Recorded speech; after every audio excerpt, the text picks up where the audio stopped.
வெற்றிவேல் முருகனுக்கு, வீரவேல் முருகனுக்கு. இன்று திருப்பரங்குன்றம் முருகனை தரிசிக்கும் பாக்கியம் கிடைத்து இருக்கிறது.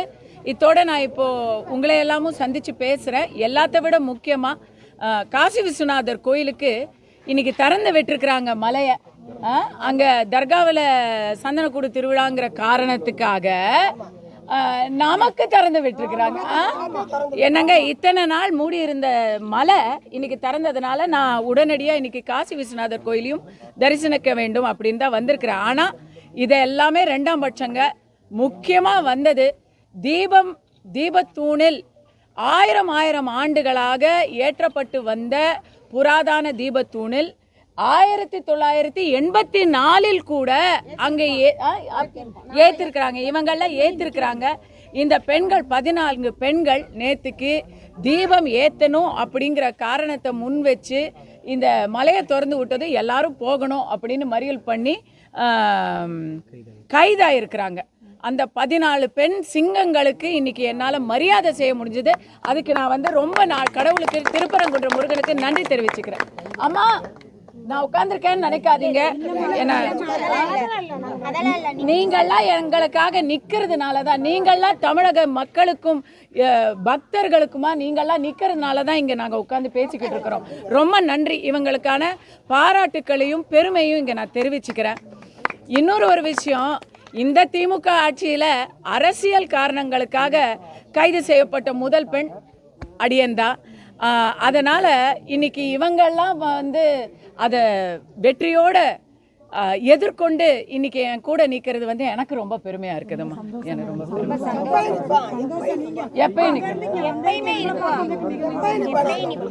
ஒன்று மட்டும் தெரியுதுங்க, இங்கே நான் எல்லாரோடையும் பேசிக்கிட்டே தான் வந்தோம். நம்ம இந்த ஒரு 1 ஹவரா மாவட்ட தலைவர் சிவலிங்கம் அவர்கள் தம்பி அவங்க வேல்முருகன் அவர்கள் 2 பேரும் அவங்களோட வரும்பொழுது நாம் நேரடியாக கோயிலுக்கு போகலை. கோயிலுக்குள்ளே போனாலும் மக்களோட ஒரு இன்ட்ராக்ட் பண்ணிட்டு தான் இருக்கிறோம். எல்லா மக்களும் ஒரே குரலில் சொல்கிறது, நம்ம எந்த ஒரு தனிப்பட்ட சலுகையோ இல்லை மற்றவங்களுக்கு தடையோ செய்யலை. வேற யாரையும் உங்களுடைய சாமியை கும்பிடாதீங்க அப்படின்னு சொல்லவே இல்லை. எங்கள் சாமியை கும்பிடுறதுக்கு உங்களுக்கு ஏன் நோவுது அப்படிங்கிறத எல்லாருமே கேட்குறாங்க. இன்றைக்கி அதை நம்ம கண்கூட நானே பார்த்துட்டேங்க. ஏன்னா வெளியே 1000 விதமான பிரச்சாரம். ஒருத்தர் தீபம் ஏற்றணும்னு நினச்சி தன்னுடைய உயிரை இழந்திருக்கிறாரு. அத்தை கூட கொச்சையாக பிரச்சாரம் பண்ணுறீங்க. ஒரு இங்கே அந்த கல் தீபத்தூணை பார்த்து அது கல் தூணு, அது சர்வே கல், அப்புறம் சமணர் தீபம் இருந்துட்டு போகுது. அது எதுவாக வேணா இருந்துட்டு போகணும். ஆனால் அங்கே அங்கே தீபம் ஏற்றிருக்கிறது உண்மை, வரலாற்று உண்மை. அது சர்வே கல்லுன்னு நீங்கள் வச்சுக்கோங்க. கனிமொழி அக்காவுக்கு அது சர்வே கல்லுன்னு தோணுது. ஏன்னா நான் கேட்குறேன், அவங்க ஆர்கியாலஜிஸ்டா ஏஎஸ்ஐ அவங்க அந்த அந்த சர்வே கல்லாக இருந்தால் அங்கே அனுமார் பொறிச்சிருக்காதுங்க. சர்வே கல்லில் ஏபிசி திருப்பரங்குன்றம் கிரவுண்ட் 0 அப்படித்தானே, கிரவுண்ட் 0 அப்படி தானே எழுதியிருக்கோம். சர்வே கல்னா அத்தானே எண்ணிக்கை தானே இருக்கும். சாமி படம் பொறிச்சு இருக்குது. எப்படி இப்படிப்பட்ட ஒரு விஷயத்தில் தூணை நீங்கள் கொச்சப்படுத்தினீங்க, அதை பொறுத்துக்கிறோம். ஒரு உயிர் போகுது, அதையும் கொச்சப்படுத்துறீங்க. குடும்ப சச்சரவில் போனார், அதில் போனார், இதில் போனார். இதை என்னால் ஜீரணிக்கவே முடியல. இன்றைக்கி மலை மேலே போனால், மலை மேலே மக்கள் போனால் கலவரம் நடந்துடும். அதுக்காக தானேங்க மலை மேலே அனுமதி கொடுக்கல. அப்போ எப்படி இன்னிலிருந்து முழுசாக திறந்து விட்டாச்சு?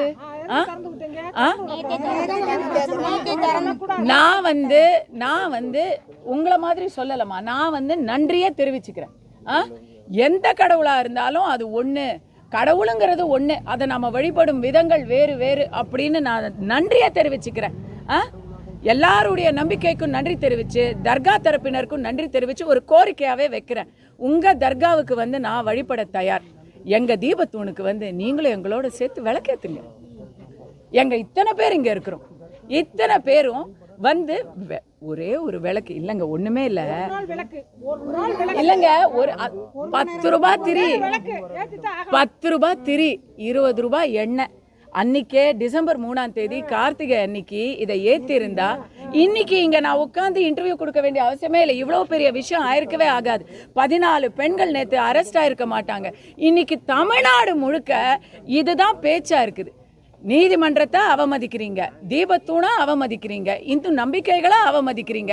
யாராவது அதுக்கு குரல் கொடுத்தா உடனே அவங்கள பர்சனலாக அட்டாக் பண்ணுறீங்க. இப்படியெல்லாம் நீங்கள் பண்ணுறதுக்கு என்ன காரணம்? என்ன காரணம்? எனக்கு எதுவும் நஷ்டம் தெரியலையே. ஒரு 2 பேர் வந்து தீபத்துக்கு எண்ணெய் வாங்கினா அது வந்து தமிழ்நாட்டு பொருளாதாரத்துக்கு கூட நல்லது தானே. டாஸ்மாகில் மட்டும்தான் பாட்டில் வாங்கணுமா? எண்ணெய் பாட்டில் வாங்கினா உங்களுக்கு பொறுக்காதா? என்ன பிரச்சனை உங்களுக்கு? ஏன் நீங்கள் வந்து அதை தடுக்கிறீங்க? கலவரம் ஆயிரும்னு சொன்ன சு வெங்கடேசன் ஐயாவுக்கு கேட்குறேன் நான். இப்போ சந்தோஷமா சார்?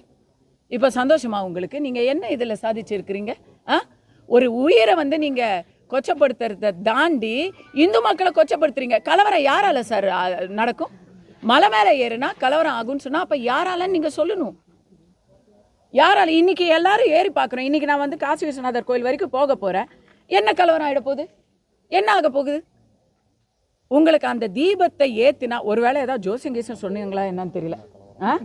ஒருவேளை அந்த மொட்டை கோபுரத்தை கட்டி முடித்தா ஸ்ரீரங்கத்தில் பதவி போயிடும் அப்படின்னு சொல்லி அதை விடவே இல்லை. அதே மாதிரி ஆட்சி கலைஞருக்கு அது ஒரு வரலாறு இருக்குது. ஒருவேளை அந்த மாதிரி இங்கே திருப்பரங்குன்றம் மலை மீது தீபத்தை ஏற்றிட்டா இவங்களுக்கு ஏதாவது கண்டம் அப்படி யாராவது ஜோசியங்கேசன் சொல்லி ஒருவேளை அதனால தான் இந்த ஒட்டக பூஜையெல்லாம் நடந்துச்சா என்ன நமக்கு தெரியல. அப்படி இருந்தா கூட அதை எல்லாத்தையும் விட திருப்பரங்குன்றம் முருகன் ஒரு சக்தி வாய்ந்த கடவுள். காசி விஸ்வநாதர் சக்தி. காசிக்கு போனால் எல்லா பாவமும் தொலையும்னு சொல்லுவாங்க. இந்து நம்பிக்கைகளுக்கு எதிராக ரொம்ப விரோதமாக செயல்பட்டு இருக்கிற திமுகவு, கம்யூனிஸ்ட் எம்பி இவங்கள்லாம் வந்து காசி விஸ்வநாதர் கோயிலுக்கு ஒரு தரம் வந்து தங்கள் பாவத்தை தலைமுழுகுன்னு நான் வந்து வேற வேண்டுகோள் வச்சுக்கிறேன். அவங்களுக்காக இன்னைக்கு நம்ம வேண்டிக்குவோம். அடுத்து மேம் இதில் வந்து இப்போ நீங்கள் சொன்னதுதான் ஏற்கனவே வந்து பல்வேறு தரப்பினர் வந்து இப்போ உள்ளூர் மக்களே போராடினாலுமே அதில் வந்து கட்சி சாயம் பூசப்படுது. ஆமாம். ஆனால் அவங்கெல்லாம் இவங்க யாருமே வந்து எந்த கட்சி பண்ணுங்க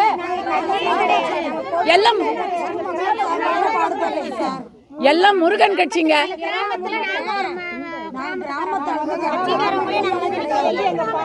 இல்லைங்க, இங்க இருக்கக்கூடிய எல்லாருக்குமே தெரியும். மோட்ச தீபத்துல வந்து நம்முடைய முன்னோருக்கு, எனக்கும் வந்து முருகன் தாங்க குலதெய்வம். மோட்ச தீபத்துல வந்து நம்ம முன்னோரை மரியாதை செஞ்சு அவங்க நினைவா நம்ம ஏத்துற நினைவு விளக்கு தூணது. சரிங்களா? அங்கே வந்து கடவுளுக்கு கார்த்திகை தீபம்லாம் ஏற்ற மாட்டாங்க. கடவுளுக்கு கார்த்திகம் குன்று மேலே தான் ஏற்றுவாங்க. குன்று மேலே கிடையாதுன்னு 1923 சொன்னதுனால நாம் அடுத்த ஒரு இடத்துல யாருக்கும் பிரச்சனை இல்லாத இடத்துல தர்காவுக்கிட்டேருந்து நோ அப்ஜெக்ஷன் வாங்கி தான் ஏற்றுறோம். மக்கள் யாருமே வந்து எந்த பிரச்சனையும் பண்ணணும்னு நினைக்கல. இன்னொன்று எம்பி சு வெங்கடேசன் போன்ற சிலர் வந்து ரொம்ப தவறான போக்கில் பேசுகிறாங்கங்க. கலவரம் வருது, அப்புறம் இஸ்லாமியர்கள் மனம் புண்படும், இப்படியெல்லாம் அவங்க இல்லாத பொய்யை சொல்லி எங்களுடைய இஸ்லாமிய சகோதரர்கள் மேலே பழி போடுறாங்க. அவங்க யாருமே என்றைக்குமே இந்த மலைக்கான மரியாதையை விட்டு கொடுத்ததில்லை. இப்போ எங்கெங்கேருந்தோ கூட்டிட்டு வந்து ஏதேதோ விஷமங்கள்லாம் பண்ணுறதுக்கு பிளான் பண்ணுறதா நமக்கு வந்து செய்தி வருது. எப்படி இந்த நவாஸ்கனி அவர்கள் வந்து இங்கே கரிசோறு தின்னாரோ அது போல் அவங்க வந்து ஏதேதோ பிளான் பண்ணுறதா, அதுவும் உள்ளூர்காரங்க இல்லை அசலூர்காரங்களை கூட்டிட்டு வந்து பிளான் பண்ணுறதா செய்தி வருது. அது உண்மையாக இருக்கக்கூடாதுன்னு நான் வேண்டிக்கிறேன். பட் அதை வந்து ஐடியா கொடுக்கக்கூடாது. ஏன்னா இஸ்லாமியர் சகோதரர்கள் எங்களுக்கு ஆதரவாக இருக்கிறாங்க. எனக்கு வந்து திரி கொடுத்து எண்ணெய் கொடுத்து இன்னைக்கு காசி விஸ்வநாதரை போய் பாருன்னு சொல்லி எனக்கு என்னுடைய சகோதரர் கொடுக்குறாரு. அவர் கிறிஸ்துவர். எனக்கு வந்து நண்பர்கள் இருக்காங்க, அவங்க இஸ்லாமியர்கள். அவங்களுக்கெல்லாம் எந்த பிரச்சனையும் இல்லை. மதுரையில் இருக்கக்கூடியவர்கள் இங்கே சமணப்படுக்க இருந்ததுனால எத்தனையோ நூற்றாண்டுகளாக மலை மேலே கவிச்சி எடுத்துகிட்டு போகிறதே இல்லை. ஏன்னா இது சமண மலையாக இருந்திருக்கிறது. அதுதான் காரணம். முருகன் கோயில் இந்து நம்பிக்கை அப்படிங்கிறது அடுத்த காரணம். எதுவாக இருந்தாலும் சரி, முஸ்லிம் சகோதரர்கள் எங்களுக்கு ஆதரவாக இருக்கும் பொழுது நடுவில் பாலிடிக்ஸ் பண்ணுறவங்கள தயவு செஞ்சு வேற எதுலையாவது பண்ணுங்க ஐயா. நீங்கள் உங்களுடைய ஆட்சி லட்சணம் சந்திச்சிருக்குது, அதை திசை திருப்பறதுக்காக நீங்கள் எங்கள் முருகனை பயன்படுத்தாதீங்க. எங்கள் முருகனை நீங்கள் பயன்படுத்தாதீங்க. அதை தான் நான் சொல்கிறேன். மேடம், யாராவது பார்ப்பனர்களுக்கு வந்து அவங்களோட மகனுக்கு வந்து முருகன் பெயர் வச்சுருக்காங்களா? அப்படி வச்சவனா கொண்டு வந்து நிப்பாட்டுங்க அப்படின்னு சொல்லி திருமாவளவன் இல்லை எங்க வீட்டுலங்க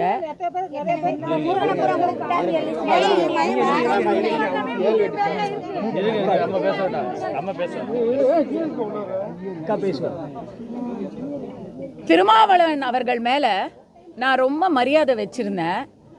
அவர் வந்து சேராத இடம் சேர்ந்து ரொம்ப வந்து மனசாட்சிக்கு விரோதமா பேசுறாருங்க. முருகன்னு பேர் வச்சிருக்கிறாங்களா, கொண்டு வந்து காட்டுங்கன்னு கேட்குறாரு.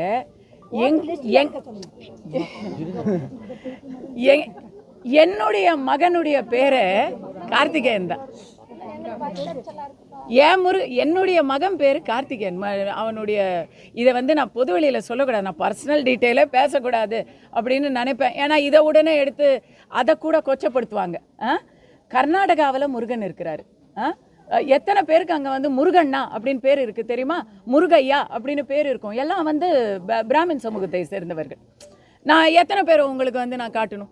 இப்படி வந்து ஒவ்வொருத்தருக்கும் இப்போ முருகன்னு பேர் இருக்கா, அப்போது அடுத்தது குமரன்னு பேர் இருக்கா, அப்போ குமார்னு என் கணவர் பேர் குமார், அவரை கூட்டிகிட்டு வந்தா உடனே அப்போ அடுத்தது அழகு குத்துவீங்களா, மொட்டை அடிப்பீங்களா, இப்படி ஒன்றா கேட்டுக்கிட்டு இருக்கிறவங்களுக்கு நம்ம பதிலே சொல்ல முடியாது சாமி. ஏன்னா அவருக்கு விஷயமும் தெரியல, நம்பிக்கையும் இல்லை. அவருக்கு வந்து வெறும் வெறுப்பு மட்டும்தான் இருக்கு. ஆபாச சிற்பங்கள் இருக்கிற இடம் தான் இந்து கோயில்னு சொன்ன ஒரு பெரிய மனுஷன் தானே அவரு. அப்படிப்பட்ட பெரிய மனுஷன் தானே அவரு. அவர் கட்சியிலேருந்து எத்தனை பேருக்கு ஆபாச வீடியோ வெளியே வருதுன்னு அவர் கணக்கு சொல்லுவாரா? வேங்கை வயல்ல நாரிக்கிட்டு இருக்கு, அவர் இன்னும் அங்க போகல. ஐயா, தூய்மை பணியாளர்கள் நேத்து வரைக்கும் போராடிக்கிட்டு இருக்கிறாங்க. இவர் என்ன சொன்னாரு? அதை விட ஆபாசம் இருக்கா? நீங்க யாரும் வேலை நிரந்தரம் கேட்காதீங்க. நீங்க வேலை நிரந்தரம் கேட்டா அப்புறம் இதுதான் உங்களுடைய வாழ்க்கைன்னு ஆயிரும். அதனால அதோ ஒரு கான்ட்ராக்டர் இருக்கான் பாரு, அவங்கிட்ட போய் அதே வேலையை செய்யுங்கன்னு சொன்ன பெரிய மனுஷங்க அவரு. அவரை விட ஒரு மனசாட்சி இல்லாத ஆபாச பேச்சாளர் இருக்கிறாராங்க. கேட்டா உடனே என் மேல பிசியை போடுவாங்க. திருமாவளவன் அவர்களுடைய கொள்கை ரீதியாக எல்லாம் நம்ம வந்து விமர்சிக்கும் போது எதுவும் பண்ண முடியாது. ஆனால் என்னை இந்த மாதிரி கேட்டதுக்கு ஏற்கனவே கொடும்பாவி எரிச்சு ஒரு பிசியை எங்கேயோ இங்கே தான் போட்டு வச்சிருக்கிறாங்க. இதுக்கெல்லாம் வந்து நம்ம என்ன, இதை விட கொடுமை திருமுருகன் காந்தி. நீங்கள்லாம் கவிச்சு சாப்பிட்றது இல்லையா? அப்போ முருகன் வந்து என்ன செய்வமா? இப்படியெல்லாம் ஹலோ, நீங்கள் என்ன ஆஃபீஸுக்கு போகிற மாதிரி அதே உடையில தான் நீங்கள் வந்து தேட்டருக்கு போவீங்களா? நீங்கள் வந்து ஒன்றுமில்லை, உங்களுடைய முதலாளிகளை போய் பார்க்குறீங்களே அறிவாலயத்தில், அப்போ நீங்கள் லுங்கியும் இதுவும் இப்படி ஒரு ட்ரம் ஸ்டிக்கையும் கையில் வச்சுட்டு அப்புறம் அப்படின்னு தான் நீங்கள் போய் பார்க்க போகிறீங்களா? ஏன் அப்போ வந்து நீங்கள் வந்து பயபக்தியாக போகிறீங்க? உங்களுக்கு அவங்கள பார்த்தா பக்தி வருதுங்க, எங்களுக்கு பெருமான் முருகனை பார்த்தா பக்தி வருதுங்க. கவிச்சு எங்கே சாப்பிடணும்னு எங்களுக்கும் தெரியும். ஐயா, எங்கள் இஸ்லாமிய சமூகத்தினரே, எங்கள் சகோதரர்களே முஸ்லீம் பேட்டையில் தாங்க விருந்து வைக்கிறாங்க. எல்லாருக்கும் தெரியுங்க. நாங்கள் எங்கே எதை சாப்பிடணும்னு நீங்கள் சொல்லாதீங்க. யார் எங்கே எதை சாப்பிடணும் அப்படிங்கிறத நீங்கள் அதை ஒரு அரசியலாக மாற்றி அசிங்கமாக மாற்றினது நீங்கள். ஒரு ரெஸ்பெக்ட் கொடுக்குறோம், ரெஸ்பெக்ட் கொடுத்தா உடனே நாங்கள்லாம் வந்து அப்படியே எங்கள் உரிமையெல்லாம் இழந்துட்டதாலாம் அர்த்தம் கிடையாது. அதுக்கு ஒவ்வொரு நேரம் இருக்குது, அவ்வளோதான். ஸ்கூலுக்கு போகிற மாதிரியே ஸ்கூலுக்கு யூனிஃபார்மில் போகிறோம், ஸ்கூலில் வந்து நம்ம வந்து பாடம் படிக்கிறோம், சினிமா தேட்டரில் விசில் அடிக்கிறோம். ஸ்கூலில் போய் விசில் அடிக்கலாமா? லூஸ். மேடம், திருப்பரங்குன்றத்தில் தீபம் ஏற்றிட்டா எய்ம்ஸும் சாப்பாடும் கிடச்சிருமான்றதை திருமாவளவன் கேட்குறாரு. இதே ஒரு மத வழிபாடு, வேற மத வழிபாடுகளை இப்படிலாம் கேட்க மாட்டாங்க. அந்த மாதிரி சில கருத்துக்களும் எனக்கு யாரையும் வந்து இந்த இடத்துல வந்து குறைச்சி பேசணுன்ற விருப்பம்லாம் இல்லை. எல்லார் நம்பிக்கையும் மதிக்கணும். இப்போ தீபம் ஏற்றிட்டா எய்ம்ஸ் வந்துருமான்னு கேட்குறாரு. எங்கள் பெண்களை வச்சு நான் சொல்கிறேன், இந்த பெண்கள் பெய்யன பெய்யும் மழை, பத்தினி தெய்வங்கள் சொன்னால் நடக்கும். நீங்கள் உங்களுடைய உணர்ச்சிகளை நீங்க வந்து கட்டி வைக்கணும்னு அவசியம் இல்லை. நீங்க கை தட்டணுமா தட்டுங்க, விளக்கேத்தணுமா ஏத்துங்க, சரிங்களா? அமைதி அமைதி. அன்பர் கேட்ட கேள்வி திருமாவளவன் அவர்கள் கேட்கிறாரு, மலை மேல தீபம் ஏத்திட்டா எய்ம்ஸ் வந்துருமா, எல்லாருக்கும் சோறு கிடைச்சிருமா, இதானங்க கேட்டாரு. இல்ல இப்ப திருமாவளவன் அவர்கள் கட்சி நடத்துறதுனால எய்ம்ஸ் வந்துருச்சா, எல்லாருக்கும் சோறு கிடைச்சிருச்சா? ஐயா, அவரை நம்பி வந்த சமூகங்களுக்கு அவங்க கேட்குற கோரிக்கை எல்லாம் கிடைச்சிருச்சா? என்ன பையன் அவர் வந்து முதல்ல கட்சியை கலைச்சிடுறங்க. நாங்கள் அதுக்கப்புறம் இதில் அரசியல் இல்லை. அவர் இப்போ வந்து அவர் கட்சியை கலைச்சா நான் சோறு போடுறேன் 10,000 பேருக்கு. அவர் கட்சியை கலைச்சாரு. இல்லை இன்னொன்று கேட்குறேன். இப்போ எல்லா நம்பிக்கைகளையும் மதிப்பு கொடுக்கணும் அப்படிங்கிறது தாங்க நம்முடைய ஒரு கோரிக்கை. இன்னைக்கு வந்து தர்காவில் ஒரு திருவிழாவுக்கு கொடி ஏற்றிருக்கிறாங்க. 6ஆம் தேதி வந்து சந்தனக்கூடு திருவிழா நடக்க போகுது. இப்போ அந்த கொடி ஏற்றினதுனால இப்போ இங்கே திருமாவளவனுடைய ஆசையெல்லாம் நிறைவேறிச்சா? அதை அவர் கேட்பாரா? அப்படி கேட்பாரா? அவரு சந்தனக்கூடு நடத்துறதுனால சாப்பாடு கிடைக்குமான்னு திருமாவளவன் கேட்பாரா? கேட்க மாட்டார். நான் வேளாங்கண்ணியில் வேண்டுதல் நிறைவேற்றிருக்கேன். எங்கள் அண்ணன் கிறிஸ்துவர், அவர் எனக்காக வேண்டிக்கிட்டாரு. நான் அங்கே வேண்டுதலை நிறைவேற்றிருக்கிறேன். நான் காஷ்மீர்லேருந்து, என் பக்கத்து வீட்டுக்காரி காஷ்மீரி, என் பொண்ணுக்கு வந்து தெரியும் எல்லாருக்கும், என் பொண்ணுக்கு ஒரு பிரச்சனை வந்த போது அந்த பொண்ணு அஜ்மீர் தர்காவில் போய் வேண்டிக்கிச்சு. நான் போய் அதை நிறைவேற்றினேன். நாம் எல்லாத்தையும் மதிக்கிறோம், அவங்களும் எல்லாத்தையும் மதிக்கிறாங்க. மதிக்காதேன்னு கற்றுக் கொடுக்கறதுக்கு நீங்கள் என்னங்க கட்சி வைக்கிறீங்க? போய் வேங்க வயலில் போய் என்ன நடக்குதுன்னு பாருங்க, தூய்மை பணியாளர்களுக்கு என்ன நடக்குதுன்னு பாருங்க, இல்லை அட்லீஸ்ட் உங்கள் சீட்டு பேரத்தையாக போய் பாருங்க. நாங்கள் எங்கள் வேலையை பார்த்துக்கிறோம். இதில் நடுவில் நீங்கள் யார் வர்றதுக்கு? மதக்கலவரம் உண்டு பண்ணுற யார் உண்டு பண்ணுறா? நீங்கள் தான் உண்டு பண்ணுறீங்க. திருமாவளவன், திருமுருகன் காந்தி, சு வெங்கடேசன். விநாயக சதுர்த்திக்கு எந்த விதமான ஒரு வாழ்த்தை கூட சொல்ல முடியாத வாய் கட்டி போகிற நம்முடைய முதலமைச்சர் கிறிஸ்மஸ் பண்டிகை ஆனால் உடனே கிறிஸ்மஸ் மரத்தோட போய் நிற்கிறாரு. இப்போ நோம்பு கஞ்சினா உடனே அதை குடிக்கிறாரு. நான் அதெல்லாம் தவறு சொல்லலை, அப்படிலாம் சொல்லலை. எல்லாரும் வந்து நம்முடைய சகோதரர்கள் தான். அப்போ அந்த சகோதர மனப்பான்மை உங்களுக்கு இந்துன்னு சொன்னால், சனாதனம்னு சொன்னால் ஏன் ஒழிப்போன்னு கிளம்புறீங்க? அதில் என்ன? அதை ஒழிச்சிட்டா நீங்கள் வந்து தைரியமாக கடவுள் பக்தி இல்லாமல் தப்பு தண்டாவெல்லாம் பண்ணிக்கிட்டே இருக்கலாம். நாளைக்கு கடவுள் வந்து உங்களை இங்கே இல்லைனாலும் அங்கே தண்டிப்பார் அப்படிங்கிற நம்பிக்கையில் தான் இந்து மக்களில் சிலர் உங்களுக்கு இன்னும் ஓட்டு போட்டுக்கிட்டு இருக்காங்க. நீங்கள் அதுவும் இல்லைன்னு ஒழிச்சிட்டிங்கன்னா உங்களை மாதிரி பாவிகளுக்கு இங்கேயே தண்டனை கொடுக்கணும்னு மக்கள் நினைக்க மாட்டாங்களா? மதக்கலவரம்னு பேசுகிறீங்களே, உங்களுக்கு கொஞ்சமாவது மனசாட்சி இருக்கா? நேற்று திருமாவளவனுக்கே வந்து கிரீடம் வச்சு கையில் வேல் கொடுத்துருக்காங்க, அதை நீங்கள் எப்படி பார்க்குறீங்க? அதுதாங்க, அவர் வந்து முருகனுக்கு பக்தர்கள் எல்லாம் திரள்றாங்க, பெரிய கூட்டம் வருது. முருகனுக்கு வந்து ஒரு அசைக்க முடியாத மாஸ் இருக்குது. அது மட்டும் இல்லாமல் முருகன் கோயில்களில் எல்லா பக்தர்களும் வந்து தாராளமாக நன்கொடையையும் அளிக்கிறாங்க. இதை எல்லாமே அவர் விரும்புகிறார். முருகனுக்கு பதிலாக அவருக்கு வந்தால் அதை எல்லாத்தையும் அவர் போற்றி புகழ்வார். இந்த வேலுக்கு நீங்கள் வந்து அதை ஒரு தங்க வேல் கொடுத்து பாருங்களேன் அவர்கிட்ட. எனக்கு இப்போ வேலுக்கெல்லாம் எனக்கு மரியாதை, எனக்கு மதிப்பு கிடையாதுங்க, நம்பிக்கை கிடையாதுங்க, எனக்கு இந்த தங்க வேல் வேணாங்கன்னு அவர் சொல்லுவாரா? பார்க்கலாம். அது அவருக்குன்னு வரும்பொழுது எல்லாத்தையும் ஒத்துக்குவார். ஆனால் மற்றவங்களுக்குன்னு வரும்பொழுது மற்றவங்களுக்கெல்லாம் இல்லை. இந்து நம்பிக்கைன்னு வரும்போது அவருக்கு அப்படியே இதை பாருங்க, இது ஒன்றும் அவரை பற்றின தனிப்பட்ட அட்டாக் இல்லை. அவர் முதலாளிங்க சொல்கிறத அவரை அப்படியே ஒப்பிக்கிறாரு. அவரை பாவங்க விட்டுருங்க. தாவேகா தலைவர் ஒன்றும் இந்த விவகாரம் தொடர்பாக அதுவும் பேசாமல் இருக்காங்க. அவங்க கட்சியை சார்ந்தவங்க என்ன சொல்கிறாங்கன்னா, பாஜகவும் திமுகவும் தான் இந்த இதை பெருசாக்குறாங்கன்றாங்க. ஆந்திராவில் துணை முதலமைச்சராக இருக்கக்கூடிய திரு பவன் கல்யாண் அவர்கள் இன்னைக்கு வந்து இது நாட்டை தாண்டி ஒரு குளோபல் பிரச்சனையாக மாறிடுச்சு. இந்திய அளவில் எல்லா இடத்துலையுமே சுப்பிரமணிய சுவாமியை, நம்முடைய முருகப்பெருமான பயங்கர சர்ச்சை பொருளாக்கி பிரபலப்படுத்திட்டாங்க. முருகனை வந்து வழிபடாதவங்க கூட இன்னைக்கு முருகனை பற்றி டெய்லி படித்து தெரிஞ்சுக்கிறாங்க. அந்த அளவுக்கு பிரபலப்படுத்தினவங்களுக்கு முதல்ல நாம் ஒரு நன்றியை தெரிவிச்சுக்கிறோம். அடுத்தது, ஆந்திராவில் துணை முதலமைச்சராக இருக்கக்கூடிய பவன் கல்யாண் அவர்கள் தமிழ்நாட்டில் திருப்பரங்குன்றத்தில் நடக்கக்கூடிய அநீதியை பார்த்து பொங்கி வெம்பி அறிக்கை மேலே அறிக்கையை விட்டுக்கிட்டு இருக்கிறாரு. அது மட்டும் இல்லாமல் நீதிமன்ற அவமதிப்பு, ஜிஆர் சுவாமிநாதன் அவர்களுடைய தனிப்பட்ட தாக்குதல், இதை எல்லாமே அவர் கண்டித்து அறிக்கைகளை விட்டுக்கிட்டு இருக்கிறாரு. இங்கே பனையூரில் தான் இருக்கிறாரு நண்பர் விஜய் அவர்கள். அவருக்கு பனையூரை தாண்டி வெளியே வந்தால் மிஞ்சி போனால் நேற்று ஈரோடுக்கு போயிருக்கிறாரு. ஆனால் திருப்பரங்குன்றம் வந்து அவருக்கு தெரியாதுன்னு சொல்ல முடியாது. கிறிஸ்மஸ் விழாவில் நேற்று பங்கெடுத்துக்கிட்டு இருக்கிறாரு.